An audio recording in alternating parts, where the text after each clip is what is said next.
चलिए आगे बढ़ते हैं और तीसरे सवाल पर चलते हैं।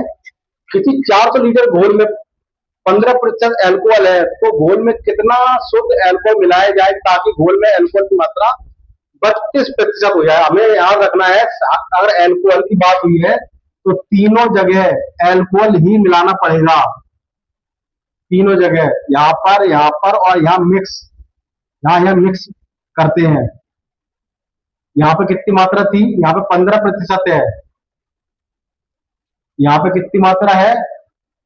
कितना, अगर कितना एल्कोहल मिलाया जाए तो यहाँ पे 100% माना जाएगा। याद रखना, इसकी मात्रा दूसरी मात्रा नहीं दी जाएगी। जब एल्कोहल की ही बात हो रही तो यहाँ 100% ही माना है, क्योंकि कुछ ना कुछ रहा होगा एल्कोहल, उसी में से 15% की बात हो रही है। ठीक है, कुछ की मतलब 100% में से 15% की बात हो रही है। और मिक्स कितना है, हमें कितना मिलाया जाए कि 32% हो जाए, 32% हो जाए। अब इसका अनुपात निकाल लेते हैं, कितना निकलेगा? इसमें से घटाएंगे 68 हो जाएगा, इसमें से घटाएंगे तो कितना हो जाएगा? 17 हो जाएगा। 17 का पहाड़ा सबको आता होगा, नहीं आता तो याद कर लो। 17 एकम 17, 17 चौको 68, 4:1 हो गया। देखो उसने कहा किसी 400 लीटर के घोल में, अब ये घोल की मात्रा आई है, कितनी आई? 4। लेकिन हमें पता है 4 नहीं है, यहाँ पे 400 दी गई है। अब इसका इसका क्या नंबर निकलेगा? इससे डिवाइड करेंगे 100 आ जाएगा, 100। इससे डिवाइड करेंगे 100 आ जाएगा, तो इसमें भी 100 का हमें गुणा करेंगे तो उसकी क्या आ जाएगी, ताकि इस घोल में एल्कोहल की मात्रा 32% हो जाए। इस घोल में कितना कितना मिलाया जाएगा?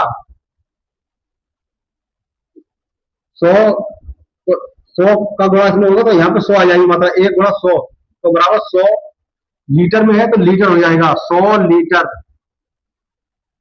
ये आपका आंसर हो जाएगा, 100 लीटर। ठीक है, घोल की मात्रा उसमें 100 लीटर हो जाएगी। चलिए लाइट चली गई, लेकिन आपको दिख रहा होगा आराम से।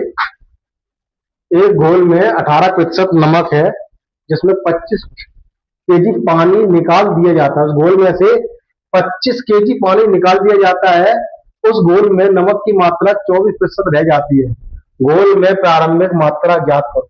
हमने आपसे बात कही है, बात अगर नमक है तो हर जगह नमक की बात हो रही है, यहाँ नमक यहाँ पानी आ गया, तो इसका मतलब है उसकी मात्रा हम क्या मानेंगे? अगर सब जगह नमक नमक नमक की होती तो यहाँ पे नमक की मात्रा तो 18% है, और यहाँ पे 100% मानती नमक की। अगर यहाँ पानी की मात्रा हो रही है, पानी निकाला गया, तो क्या पानी में नमक होता है? नहीं होता, तो पानी की मात्रा 0 मानेंगे। यहाँ पे नमक की मात्रा 0 मानेंगे हम। और उस घोल में उस मात्रा की 24% रह जाती है। उस घोल में उसका मतलब मिश्रण, मिक्सर, ये मिक्स है, कितना रह जाती? 24%। अब इसमें हम माइनस कर लेंगे। कंफ्यूज बिल्कुल मत होना, 2-3 बार अपनी वीडियो देखना, अगर आपको समझ नहीं आ रहा तो आपको क्लियर समझ में आ जाएगा। ठीक है, 0 में से 24 जाएगा तो 24 रह जाएगा, और 18 में से 24 जाएगा तो 6 रह जाएगा। 6 का पारा पढ़ोगे एक बार, 6 का पारा पढ़ोगे 4 बार, 4:1 रह गया। अब यहाँ पे आप सोचने वाली बात, घोल में प्रारंभिक मात्रा ज्ञात, ये पूछा गया है और ये दिया गया है।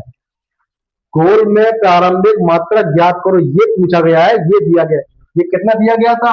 25 केजी, 25 केजी दिया गया था। यहाँ पे 25 केजी आएगा कैसे? इसमें 25 का गुणा करके, मल्टीप्लाई करके यहाँ पे 25 आएगा। ठीक है, तो एक में 25 को बढ़ाओ तभी 25 आएगा, जो दिया था। अब इसमें भी इसकी मात्रा जो पूछी गई, तो हम इसको भी बराबर करेंगे 25 का गुणा करके। इसमें गुणा करेंगे, क्या आ जाएगा? 100। तो घोल की मात्रा क्या आ जाएगी? 100 केजी, 100 केजी। ये आपका आंसर हो जाएगा। 4 बार वीडियो देखना, 5 बार देखना, आपको बिल्कुल ये समझ में आ जाएगा। जब हम एलिगेशन मिक्सचर वाले सवाल करेंगे, आपको सिखाएंगे, तो हर प्रकार का आपका ये कंफ्यूजन दूर कर देंगे। अभी इसमें परसेंटेज केवल दिया गया, तो अभी परसेंटेज के तौर पर आप समझ लीजिए। चलिए अब कल मिलते हैं हम। नमस्कार।